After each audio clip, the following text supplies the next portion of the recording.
My friend Graham Lloyd, was a stretcher bearer who was loaned to B Company, the unit that I was in. We met at church parades. We got on really, really well. We used to hang around the barracks quite a lot and just talk to each other about what our lives were like outside of the war. Graham was from Newchurch, just outside of Herefordshire. His mum and dad ran the local post office, in fact. One day, I received word that Graham has been killed in action, tending to the wounded on the front line in Tour-le-Ville. He died July 1st, 1944.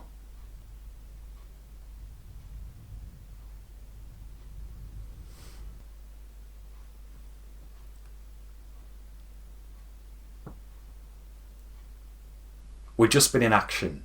We handed in all our prisoners, signed everything off, when all of a sudden a German soldier comes up and just surrenders to me. No idea where he came from, but didn't change the fact he still needed to be dealt with, so I thought the best course of action would be to take him to battalion headquarters. We start off down the road, and it isn't too long until a group of German soldiers start shelling us from a distance. Now, luckily, slit trenches were everywhere around us, left over from prior battles. So I waste no time grabbing this chap, throwing him in the nearest slit trench and jumping in right after him. I could tell he was petrified. He didn't speak any English, and likewise I didn't speak any German.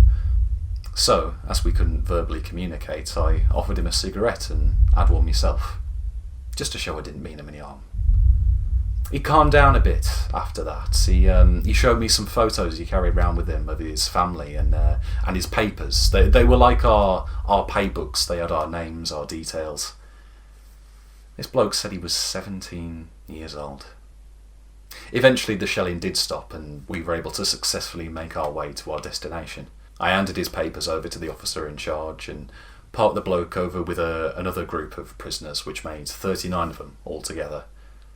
As I turned to leave, the officer said, "Hold on, wait a minute. I want you to take him back to the POW cage."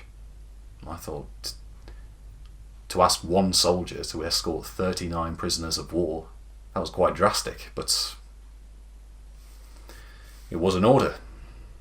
So, I have the men walk in single file, hand behind their heads, like so. There was one soldier who actually did speak quite good English, and he kept asking on the way there, what's going to happen to us? Where are we going? I didn't deter him, but truth be told, I had no idea. I needn't have worried about finding the POW cage. It was a French chateau that had been commandeered by the local military. As I was approaching, there were a bunch of French kids sitting on a high wall. I got a great reception from them, but they were jeering and just being horrible to the Germans. I handed the prisoners in, and the officer in charge asked if I needed a receipt for the men. I had no idea if I needed one, but I thought it was probably best to take it just in case, and sure enough, I was handed a receipt for 39 prisoners of war successfully escorted, single-handedly. It was the beginning of July 1944. They'd moved us to a rest area, somewhere around Car, for the opportunity to bathe, change our underwear, and to catch up on some sleep. It was an area that was already bivouacked. These were these little tents that just held one man and his equipment, and various units could come and take advantage of them. The area was so peaceful. There was a stream running through, so we took advantage of that. We stripped off and had a good wash. I washed my pants, my vest, rinsed them through, and just put them to dry on a nearby hedge. I lay back on the grass and had 40 winks with only my PT trunks on. In the middle of all this conflict, we've been able to find a moment of proper peace and quiet. Peace and quiet which was then broken by a low-flying Messerschmitt fighter plane who came flying a few yards above the camp firing his machine guns. Now he missed me, obviously, but he did get me pants and vest. I've actually got a theory that my underwear may have attracted his line of fire, so not a bad day to get your washing done, all things considered. I did get a new set of underwear from the quartermaster sergeant, and I told him They'd been shot up by the Germans. He didn't believe me. One day, an officer brought back 2 German soldiers. They were members of the Hitler Youth. From what I could tell, most German soldiers were like us, out here doing a job that, quite frankly, neither of us wanted to be doing. But the Hitler Youth, they were different. Their minds had been poisoned from a young age. These ideas of fascism and Nazism, this war, was all they had ever known. I noticed one of them was wounded on I think it was his left side, and I offered one of my dressings so he could patch himself up. And almost instinctively, he turned around and spat at me right in my face. And then, before I could even process what had happened, the officer just shot him. Probably imagined him to be the type who would cause trouble and thought just be better to shoot him rather than put up with it.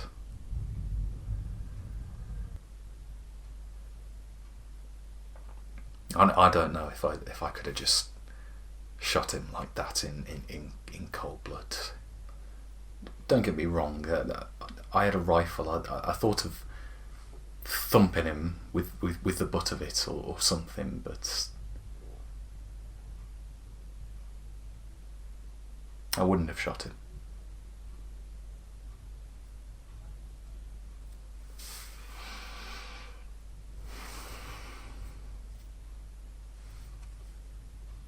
I remember we had very bad weather during the invasion, which didn't improve for a while, but that day, the day I was wounded, was glorious. It was the 30th of July, 1944. We'd been living in foxholes. Often we found trenches dug by someone else who had gone before us. Sometimes they were even German. We had an early start to get on the move. We met no opposition for the biggest part of an hour. It was almost a bit like a country stroll. I even thought, this is a war, we'll have a bit more of it. Of course, suddenly, as we marched through, I think it was WWII, we were ambushed in a farmyard. Bullets started flying all over the place. I got down on the ground and managed to crawl into a shed. I hoped I would be out of sight and out of mind, but they still peppered the shed with bullets. Eventually, the thatched roof of the shed caught fire, probably from incendiary bullets or something like that. The fire eventually produced enough smoke that I could use to get away. I went behind the farm and discovered something called a potato burrow. It was about 3 or 4 feet deep, 8 feet wide, and roughly 20 yards long.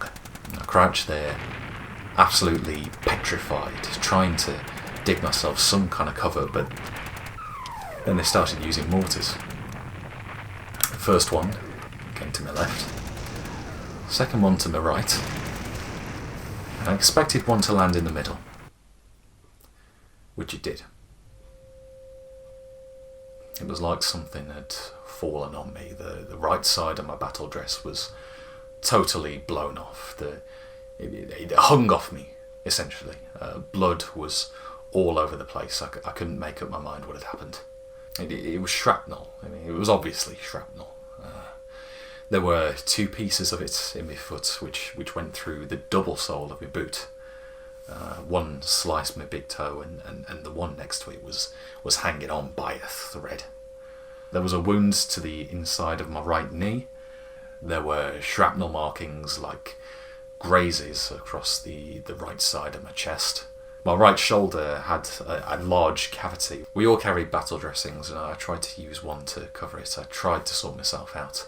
The chaps in front of me I never saw again. They were either shot, wounded, or taken prisoner. There was no one to call them. No one. Eventually, a couple of medics did come and cart me away. They took up a narrow lane where transport waited on either side. I arrived at a first aid post manned by the Salvation Army, where I had, by far, the nicest, sweetest cup of tea in all my life. They plastered me up. I don't know which part of me hadn't been hit, to be honest. I just felt some comfort in knowing I was getting out of that situation. I finished up in an army hospital, Bayou 121 British General Hospital. It was a big marquee staffed by the International Red Cross. I was in there for 3 days, having clean dressings on 2, maybe 3 times a day. My shoulder wound was deep and looked pitch black on the inside. They cleaned it out a couple of times a day with a solution that smelled like pear drops. It was probably ether, come to think of it. Then they decided to take me for an operation, and I got about as far as the operating room before they took me back to the ward, because they had suddenly had a lot more casualties brought in. I didn't mind waiting. I thought, string it out as much as you want. Just means I'm not on the front line. On the 4th day, they decided to take me back to Blighty. I remember being taken to a French chalet close to the sea at Normandy Bridgehead, where we waited for transport. I landed in Portsmouth, and as I was carried down off the gangplank in a stretcher in my pyjamas, I got the largest cheer I've ever gotten in my life. From there, I was taken to a transit hospital at Woking in Surrey. I had an operation there at some point after 8 o'clock. The next morning, when I woke, I found 2 pieces of shrapnel on the locker next to me, which the doctor said he dug out of my foot. It was very, very sharp. I literally could have shaved myself with a 1 piece. When I was category B7 of fitness, I had a disability pension. It was about 12 shillings a week. Afterwards, I was called to another medical board at Wolverhampton, and they decided to just offer me £120 final settlement rather than a weekly pension. And that would also absolve them of any further responsibility or duty of care. I saw the Secretary of the British Legion about it, and he told me it was actually normal to reduce pensions gradually to nothing, and he just said, look, if you feel okay, take the money, which I did. The only thing I feel from it now is really just the big toe, and the next one to it. I've little use on the left foot. I've still got the cavity in my right shoulder, but I don't feel any ill effects from now. It's gotten better. From Stockport, I went to the 20th Infantry Training Centre, attached to our unit at Shrewsbury. They found me a job in the office as a company clerk. I was just doing typing, ordering and things. I moved to Leominster from there, which was a holding battalion. Before I was demobbed, the OC company asked if I'd stay on and maybe take a short-term engagement as a war substantive, rank of sergeant.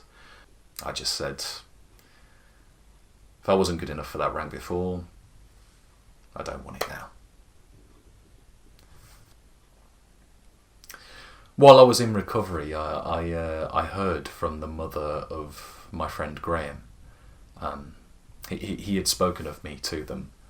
And she got in contact with the War Office and invited me to go and visit them. I made the decision to go and visit from Leominster. That was a difficult journey. Graham was an only child, which of course made it all the worse for them. With no family of his own to remember him, I take responsibility to make sure he isn't forgotten. Now, every year, every Remembrance Sunday, my family places a poppy cross in dedication to Graham Lloyd at our local cenotaph.